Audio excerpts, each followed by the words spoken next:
Are you ready to learn how a story can really make a difference and have people act on data? Once upon... this is better, right, okay. Of course we are, okay.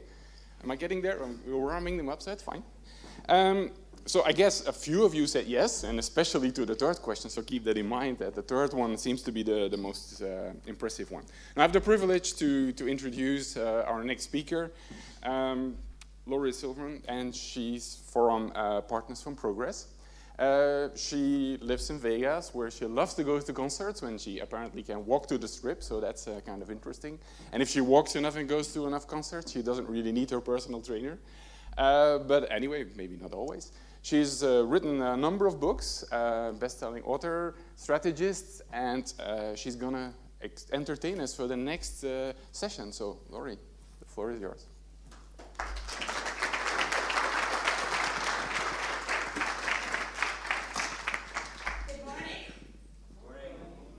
I have a confession to make. I dream about data. I mean, not like, you know, data like machine learning or artificial intelligence sorts of things, but I dream about the best data project that someone could ever assign to me. And I wish for it every single night. Now, what I'd like you to assume is that I actually just got that project. And I want you to congratulate me. So what would you do? You would what? High-five me, right? And you would like, yes, thank you. And what do you think? Ooh, I got a fist bump, and I got another fist bump. And what do I have from you? I've got another, and I've got another one right here. Well, you know what? I'm not alone. Because Helga, she got her most favorite project assigned to her, the one that made her heart sing.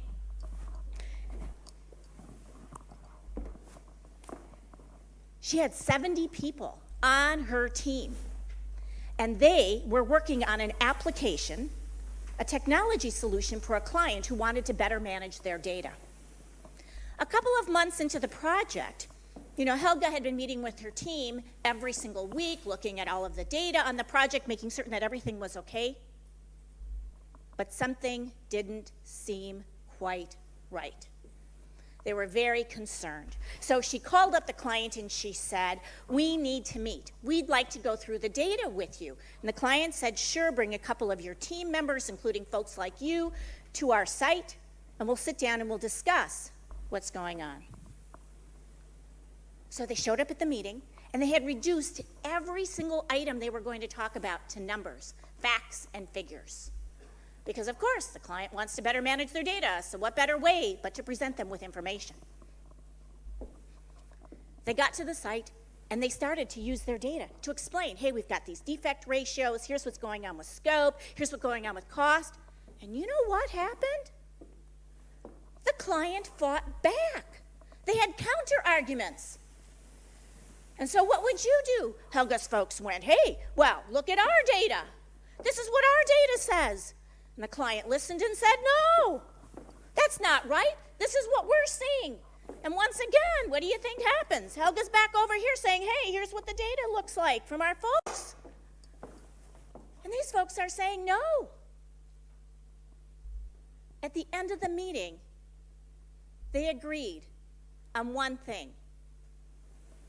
They agreed that things were not right, and they had a big problem. And then Helga said to me, but it was even worse than that, Laurie. We had to go to dinner with the client that night. Now, really, would you want to go to the dinner with client if you had already been feeling really frustrated throughout the day? I don't know about you. I wouldn't want to go. But she said she and her team showed up, and someone ordered a bottle of wine, and then people started to talk. They ordered starters, and they started to laugh, and they started to share stories. Stories about themselves, about their family, about their friends, about prior work situations, things they'd been involved in, and then the main course came from the dinner, and then they started to get ready to order dessert, and someone pulled out a pen and took a napkin, and on the back of the napkin started to sketch.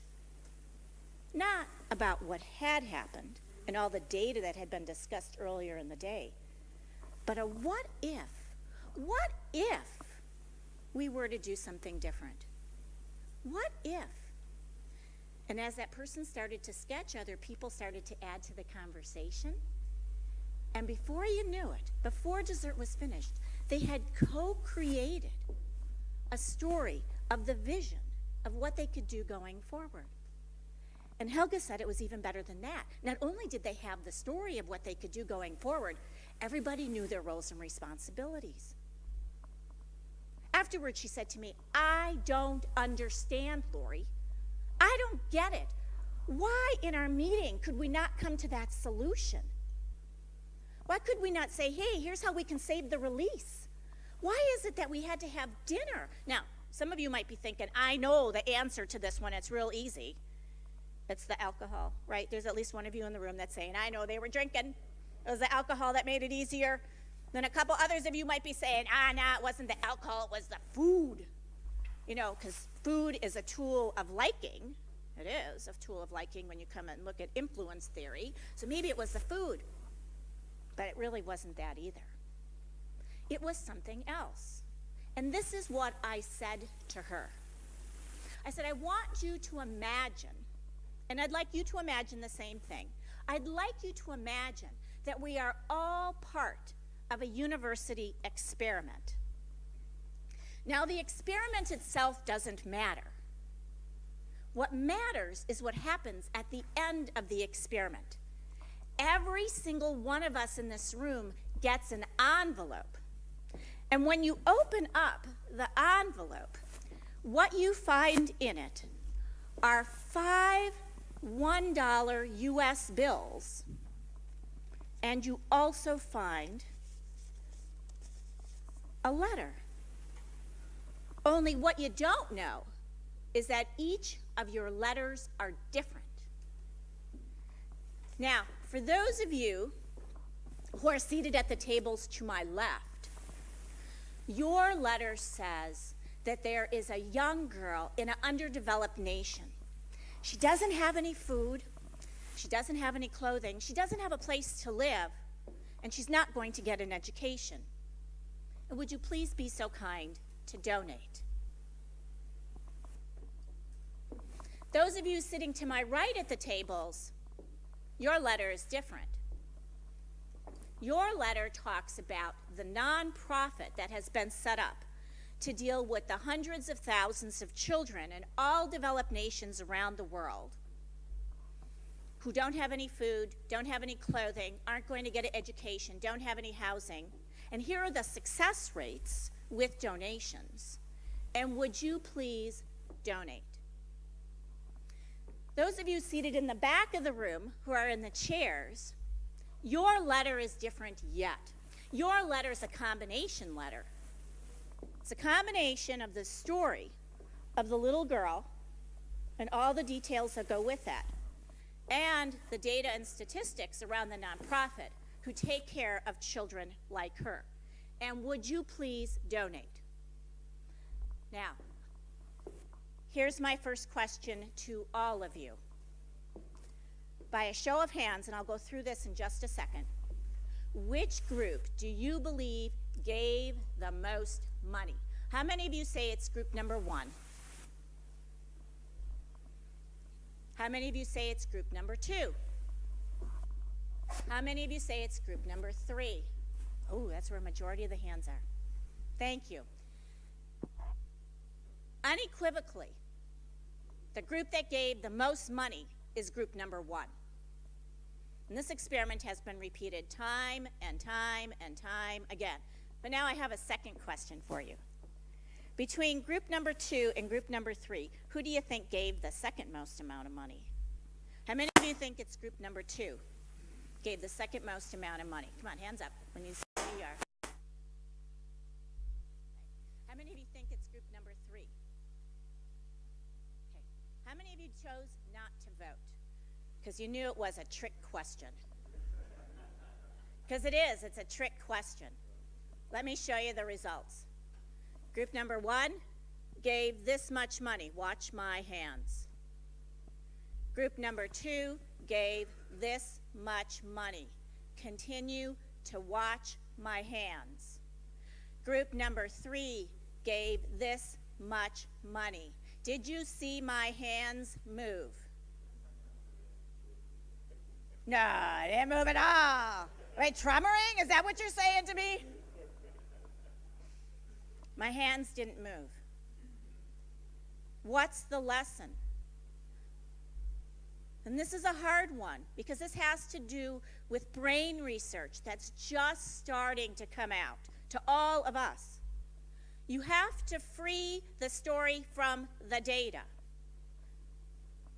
I'll repeat that. You need to free the story from the data. You might be saying, are you saying that when I craft a story to tell people using data, I can't have any data in the story? And the answer is, yes, I am. Now, why is that? The brain makes decisions where? In the unconscious emotional part of the brain. Emotional, unconscious. Now, what does that mean? Well, medical folks would tell us that if you take people who have had the emotional part of their brain damaged, the unconscious emotional part of their brain damaged, and everything else about them is healthy, and you ask them to make a simple decision, they cannot do it. We need emotions to make decisions. Now, that starts to create some questions around what does that really mean? We have all different forms of communication that we can give people. What form of communication is the best for hitting the unconscious emotional part of the brain? Now, you could have anecdotes or examples or descriptions or vignettes and case studies, only those forms of narrative don't have emotions attached to them. Quite frankly, there's only one form of narrative that actually touches the unconscious emotional part of the brain, and that is story. Now, what I mean by a story is a single character, a person, who's in a particular setting that we all kind of visually can see, who's going through some conflict and is able to get through those conflicts. And there might even be other characters along the way, and there's a plot, and there's tension, and there's drama, and there's intrigue, and there's all these other interesting things, kind of like reality TV, right?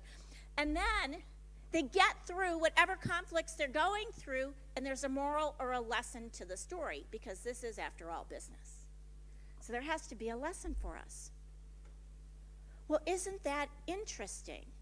So that means that if you believe that the purpose of data, that the real purpose of data is for us to take action, which is what I believe all of us in this room believe, as well as the business users who aren't here today, then you have to ask yourself what's in the middle. And what's in the middle is insight.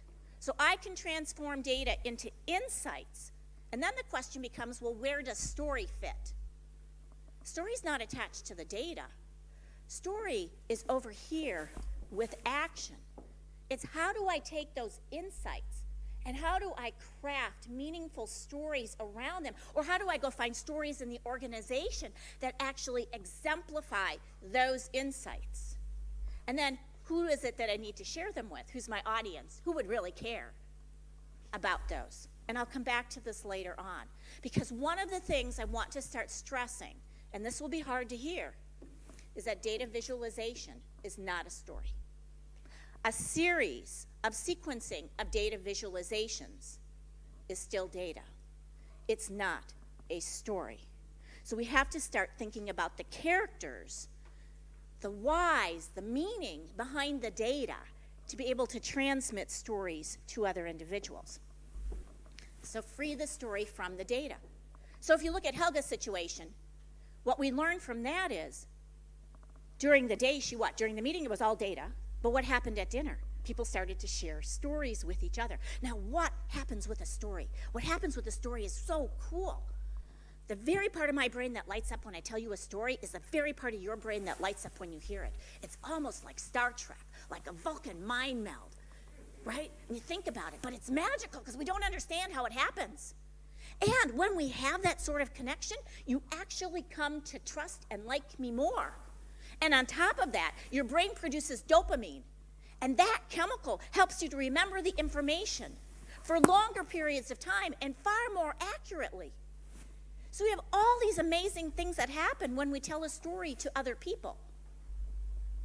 Now, there's something else that happens in the brain that we also need to pay attention to when we work with data. Let me give you this scenario. A couple summers ago, I was working with a group of CEOs, and we were actually studying what I'm communicating to you here. It was a day-long workshop. And I had a data set from one of the CEOs. And I was asking him to tell me what he thought the insights were in the data, from the data itself. And his colleagues in the room stopped me. And they said, "We have a different question for him, Lori." I said, "What's your question?" They said,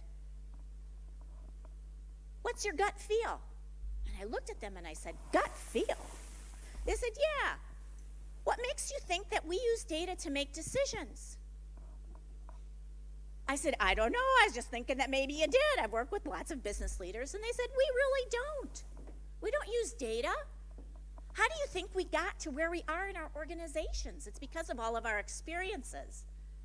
It's our gut feel, our instinct, our intuition that helps to guide us." And I thought, wow, that's really interesting. And a few weeks after that, I was talking with another business leader, so I happened to ask him specifically, "How do you use data to make decisions?" And he said, "Do you want me to tell you the answer I'm supposed to tell you? Or do you want me to tell you the real answer?" And I said, "I really would like the real answer." He said, "My employees send me reports all the time, and I thank them for it. I hope that they use them." He said, "But I don't look at them all that much. I might glance at them." He said, "But what people don't realize is that even when I have an investment decision to make, maybe we want to buy a company, there are lots of unknowns and unknowables that the data can't tell me about. And there are lots of blind spots in the data, and yet my staff is calling me, and all they're doing is they're sharing the data with me. But they're not telling me like the whys and the wherefores and the how comes and all the things that would help to provide meaning around that context." He said, "So I listen politely, and then I make my decision. But it's pretty much based on intuition and instinct." So I sat there and I said to myself, data, intuition, data, instinct. Is there a correlation between the two? And yes, there is. It's right here. It's called human reasoning. We need data and we need intuition and instinct. Now let me tell you how the brain factors into this. Daniel Kahneman, who won a Nobel Prize for economics, wrote a book called Thinking Fast and Slow. And in that book, he talked about the difference in the brain between System 1 and System 2. And some of you are nodding your head. System 1, unconscious, fast, intuitive, makes decisions just like this. And he said that's most of our decision making. Unconscious, fast, intuitive. And then there's System 2. And System 2 is conscious, takes a lot of time, wants to study all the different factors around an issue. It's very deliberate, and it takes a lot of effort. Now, here's your challenge.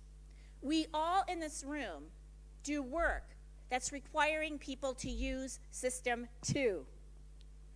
And here are the prerequisites that that person has to have in order for them to move to System 2. And I want you to think about the people you work with. They cannot be distracted. They cannot be on information overload. They have to really intently listen to you.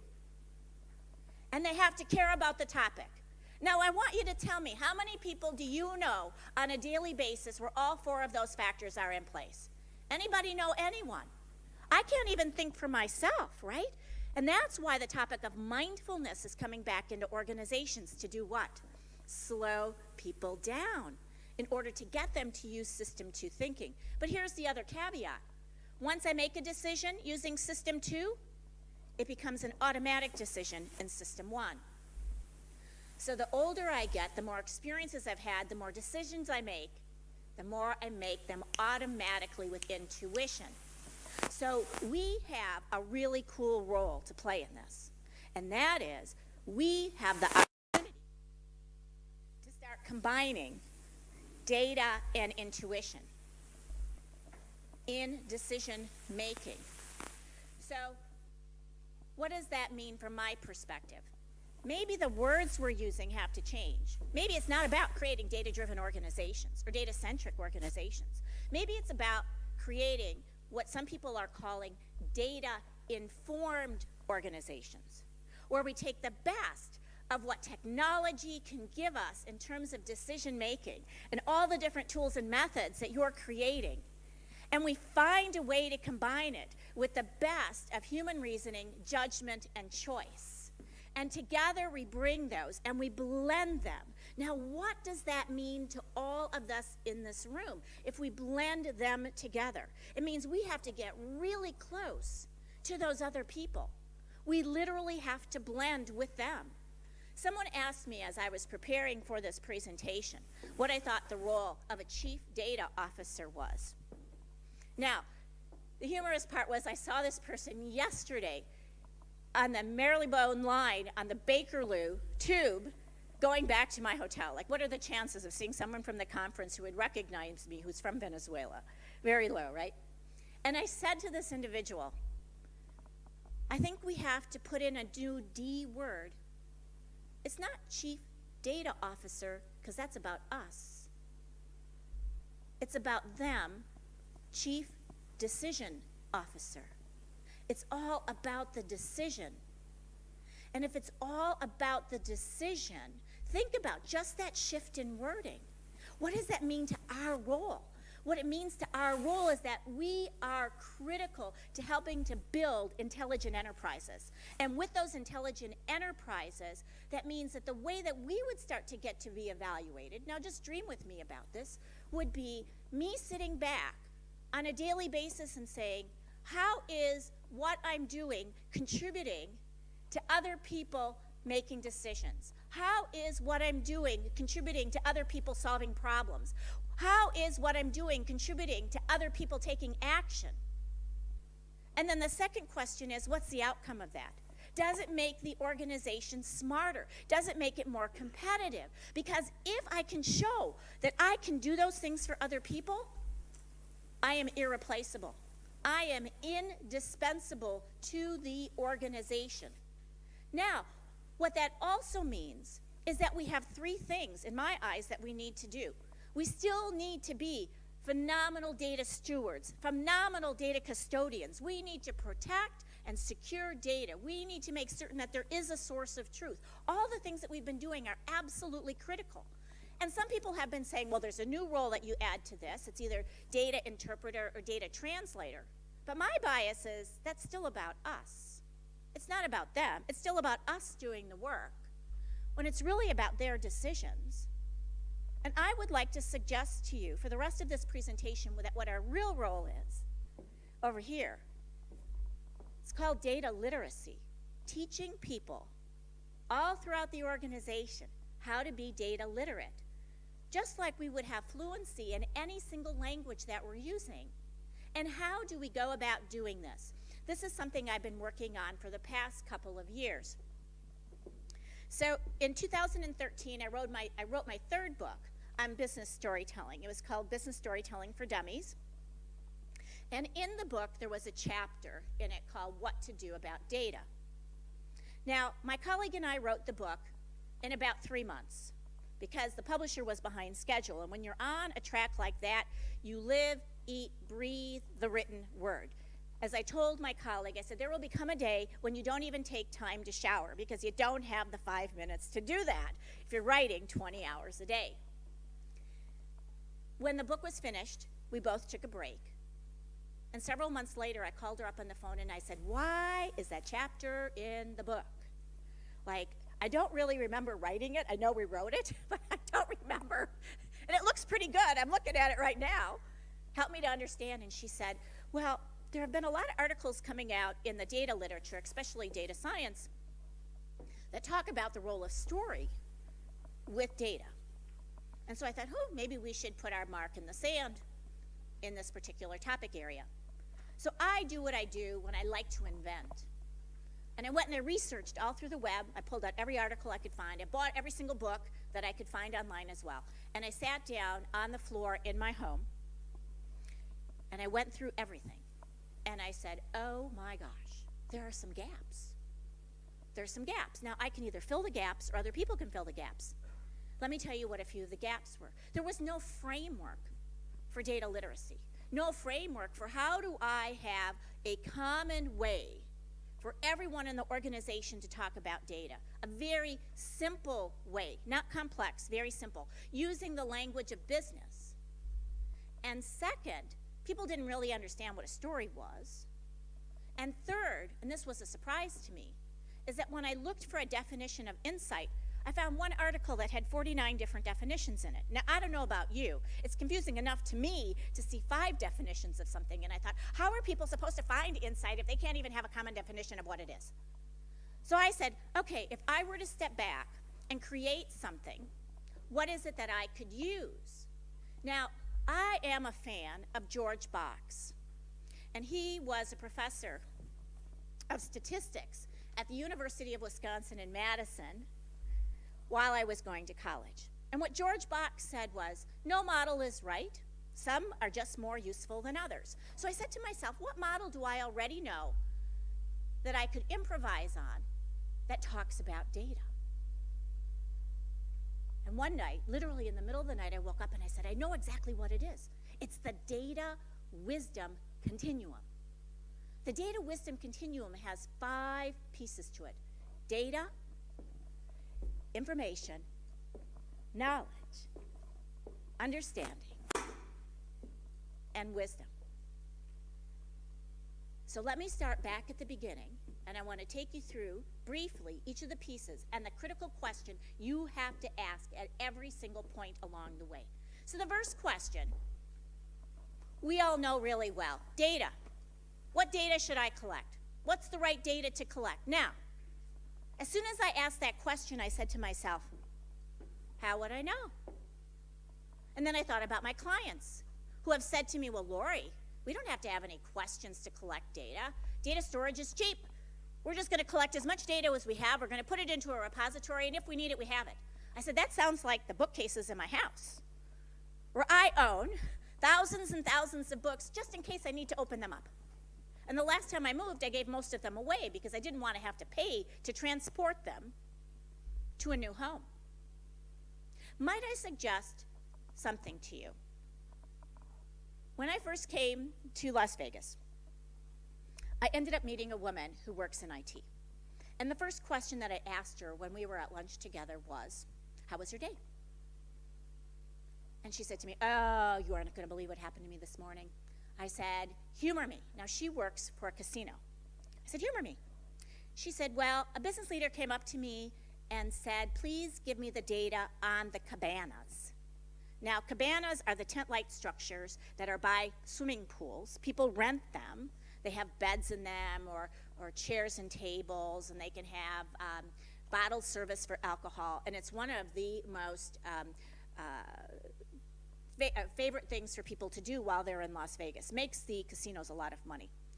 And I said, well, what did you say to her when she asked you that question? She said, I said to her, on what casinos would you like the data about the cabanas? On what pools would you like me to get you the cabana data? Do you want the cabana data Monday through Friday versus Saturday and Sunday? Do you want the cabana data between 4 and 6 in the afternoon when it's happy hour versus in the evening? Do you want the cabana data depending upon who is playing in the band at the swimming pool that people are going to? Or do you want to know when there's a DJ there and which DJ it is and how the data relates to the DJ? And I said, what did the woman say to you, the leader? She said, one word, starts with Y in the English language, and that word is yes. Now, I didn't say this to her because I didn't have the heart to say it. Let's try a different conversation. What I would have said to that leader is, what is it that you're trying to do? What decision are you trying to make? What problem are you trying to solve? Or what action are you trying to figure out is right or wrong? That's a very different conversation. That's a blending of the two. That's a blending of my reasoning with their request. The same is true if you're asked to have a report or if you're asked to put together a dashboard. We need to stop. We need to ask. Now, let's assume that we actually do get the right data and the right question. Now let's move on to information. The main question here is, do I have confidence in the data? Yes or no? Can I trust it? Is it reliable? Is it valid? Very critical questions, except what are they really questions of? Now, I've stood up a data quality initiative in an organization. I helped from the organizational change side. My background is in quality. And what I've come to realize is it's not a question about whether or not the data is clean or dirty. The question has to do with risk. How much risk is a business person willing to take on? Because you see, if it's a really small piece of data and it's around healthcare and life and death, absolutely I want that data to be clean. And I want to have a single source of truth. But if it's sentiment data, social media data, coming from all different sorts of sources, and I've got millions of comments coming in, if it's categorized right or wrong, does it really make a difference? I don't know. Maybe I'm willing to accept some risk around that. And so we need to involve our business partner again in terms of literacy to say, how much risk are you willing to take on? And let them make the decision for us. Because I want to take you back to that executive who talked about the unknowns and unknowables. One of the other things he said to me was, he said, one of my biggest challenges is when I do want to see some data, people tell me it'll take too long for them to get it to me. Because it's either not clean or it'll take them time to find it. And so there's a real challenge with marrying up the ability of the business to make decisions with our ability to give them clean data quickly and to do it in an agile manner. Now, if I can get through those two pieces, I've got the right data, I've got the right business question, and I have clean data, then I can move on to knowledge. And this is the first of 3 different types of insights. And this is where I have a pet peeve. Observations are not insights. Telling me that, ooh, something is, a pie chart, or I've got a run chart, or a control chart, or I've got a scatter plot, or I've got a radar chart, just telling me what they say, describing what's on them, is not an insight. When I was in London in June, I had the opportunity to meet a woman by the name of Lorna Brown. And Lorna used to work in corporate reporting. And she told me that in her last role, her boss changed. And her new boss came to her team, and he said, you produce these really beautiful PowerPoint decks for our monthly reporting. The next time you create one, what I'd love for you to do is to have a little bit more white space in it. Make it a little bit easier to read. So Lorna and her team did that. He then looked at the next report and said, this is very nice. So what? And she looked at him and she said, what do you mean, so what? He said, so what? So what? What's the golden nugget? He said, you know this data better than anybody else in the organization. What is that one thing that the rest of us can't see? What is that one thing that's hidden from everyone that you know has to be brought to the surface? And she thought to herself, golden nugget, bring it to the surface? He said, yes. Next month, when you give me the report, I want that to be on the cover sheet. And in fact, that might be the only thing I want to see. What's the golden nugget? Now, easy for me to say, hard for me to describe in terms of feelings. So here is what I would like you to do. Underneath some of your chairs, or next to your chairs, please look down. You are going to find an envelope. It's either white or purple.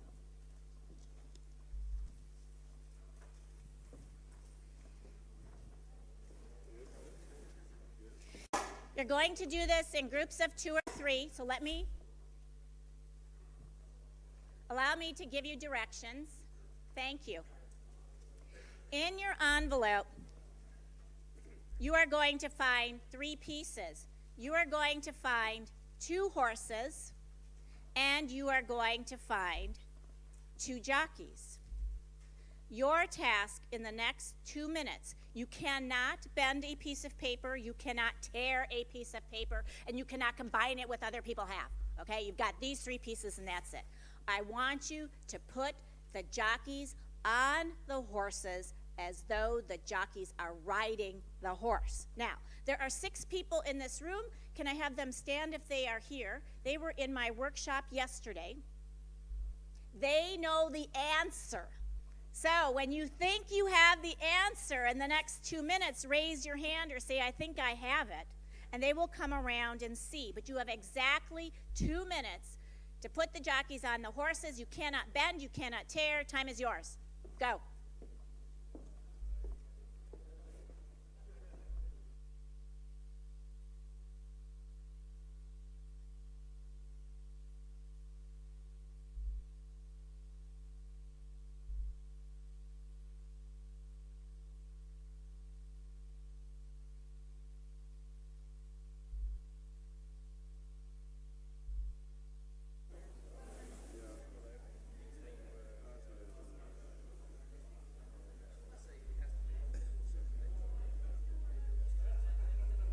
I think you have the answer. I think you have it.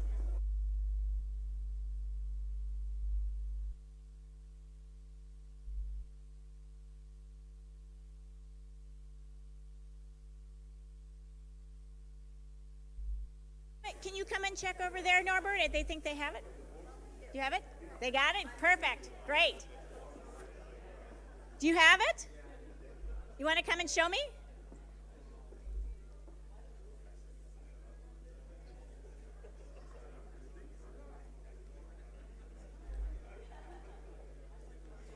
Yes, you have it. You got it. So we have another person who has it over here. How are the rest of you doing? Yep, you got it too? Great.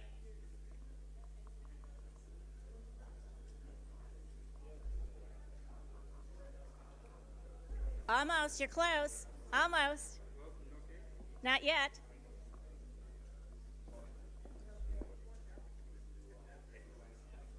Move that top piece. Keep those 2 pieces the same. No, keep those on the bottom the same. Move the top piece. Move it. Slowly turn it, the top piece. Turn it, top piece only. No, the other way, you got to turn it. Turn the top piece.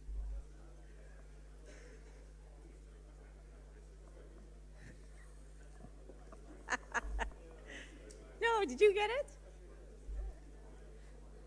Do you want some help? How many of you want some help? How many of you want some help? Okay, so what I need you to do is the following. I'll show you the answer. First of all, how easy is it to do this? Not so easy, right? But this is what insight is. Insight's not obvious. Insight is below the surface. It's like my friend Craig, who goes scuba diving.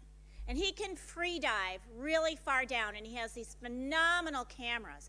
And he takes this picture that looks murky, and it's cloudy. And then he puts it through his processing equipment. And all of a sudden, things come to life. That is what an insight is. You don't have it when you're studying a situation. You have it when you walk away from a situation. Think about how many times insight has come to you as you're taking a shower. How many times has insight come to you as you're exercising? Or how many of you wake up in the middle of the night and you go, oh, I got it, I got the answer, and then you forget to write it down, and then the next morning you're like, what was it? I can't remember. So now with the horses, what you have to do is put one horse head down, the other horse head up.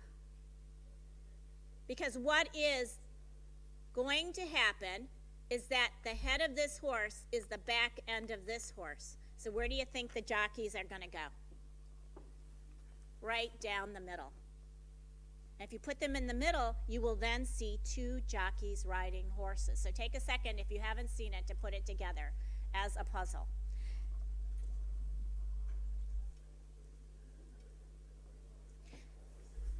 Now let me tell you why I do this. I do this because it's very difficult to explain to people what an insight is. As I said before, and I'll repeat it again, an insight is not a data visualization. An insight is not a series of data visualizations. An insight is not an observation or a set of observations. You have to start to ask yourself, so what? So here's something very interesting with knowledge. Knowledge is the first insight you can have, what I call new learning. It's making sense of the data. Does the data make sense? Does it seem logical? And here's something to keep in mind. Everything from data, information, to the middle of knowledge is all about analytical thinking. But as soon as you start to say, how can that be? Why did that happen?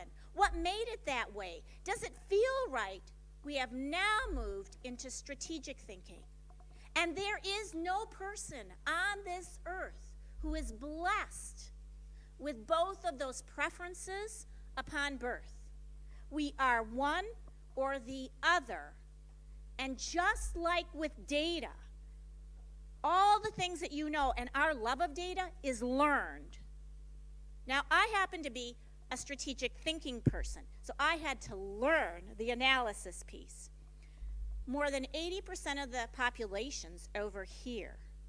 So it's not a surprise that it's hard to start identifying insights because we have to learn those skills.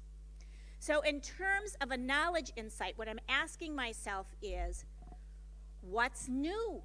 What stands out to me? And I could craft a story around that. But I've got two other insights over here. Let me briefly explain them, and I'll give you an example that puts them all together. Understanding is an insight too, but it's about making meaning. This is about making sense. This is about making meaning. What meaning does this new learning have relative to familiar action? Maybe I've seen this problem before. This is how we've solved it in the past. We have a best practice for it. It's happening again, and so what do? We go and we pull the action. And there could be a story around that too. Alternatively, we might say, you know what? We tried that familiar action 10 times. And every single time, the problem keeps coming back. Now we need to move to what meaning does that learning have in terms of innovation? Every data set can be analyzed in this manner. What's my new learning? What's my actionable insight around familiar action? And what's my actionable insight around innovation? And in that way, think of the value that we could bring. Now I want you to think of a CFO. He has been asked by his board, in terms of the business question, to find out why operating costs are too high. So he does. He spends 2 months, does some analysis with his entire group. They come back. Data is clean. Board says to them, what did you learn in terms of knowledge? And the CFO says, well, it has to do with the following. This company, they don't own helicopters. They lease helicopters. And they go and they evacuate people from emergency situations and take them to trauma centers. So the CFO said, well, our costs have to do with the aviation part of the business. And there's 2 parts to aviation. One is the hardware, which we lease. The second is the people who man those helicopters, who are all contract individuals. Could be doctors, nurses, the pilots. And the board said, people are too messy. We're going to deal with the hardware piece of this. So they said to him, change the business question. Should we buy or should we lease? So he goes back to the beginning. He collects more data. He meets with them in a few months. Hands down, the answer is buy helicopters, even including the maintenance costs. Board says, well, we need more data. We need more data around the legal aspects, regulations and things like that. So he goes back again, collects more data, makes certain it's clean, comes to them. Do you know how many times he does this? What does this look like? A dog chasing its tail, right? Looks like he's busy. This goes on for 9 months before they make a decision to actually buy the helicopters. I said to him, humor me. Go back to the very first time that you collected data and you went into that meeting, the very first meeting after they said our costs are too high. By the way, that's too broad a business question. I said, but when you were standing over here and you said there are these 2 buckets, did you have any other new knowledge, insights? He said, yes. I said, what was it? He said, well, the interior of our current helicopters doesn't allow us to treat people below the waist.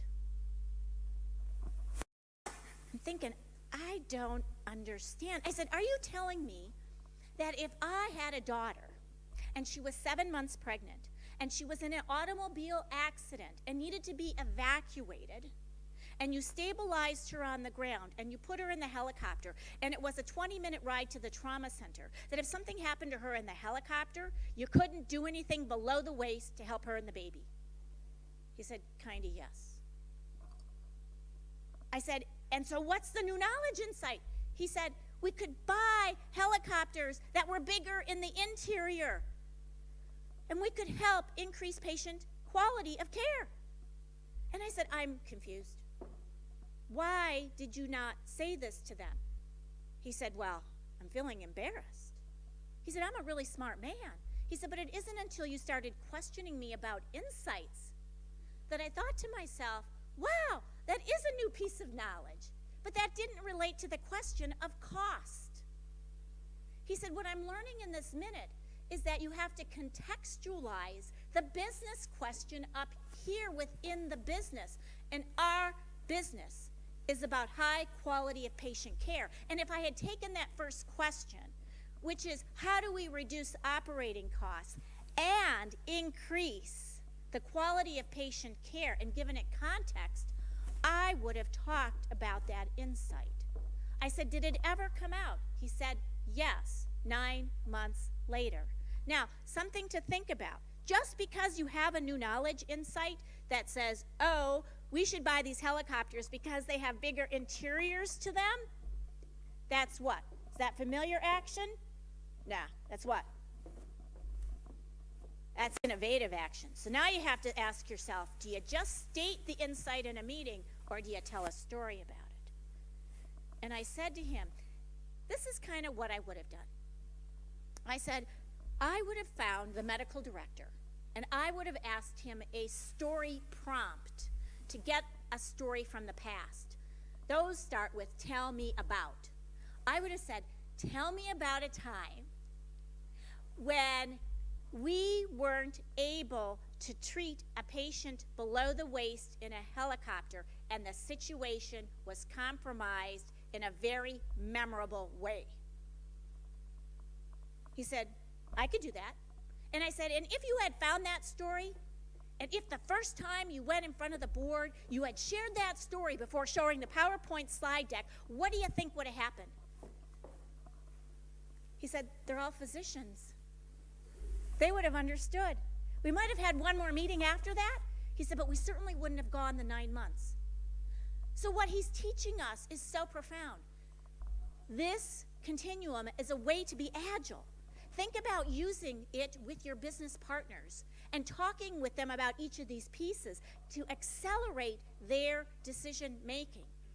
Because you see, if we go back all the way to the beginning of this presentation, the human brain is very interesting. It's telling us that we need to free the story from the data.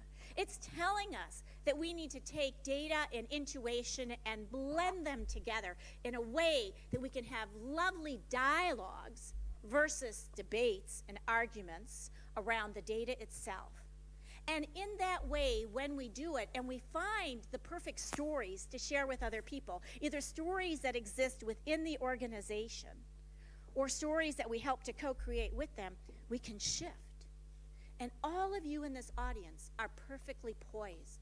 You know data better than any other person in your organization.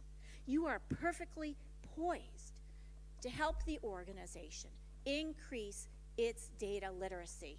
My call to action to you is, will you shift and will you join me? Thank you for your time.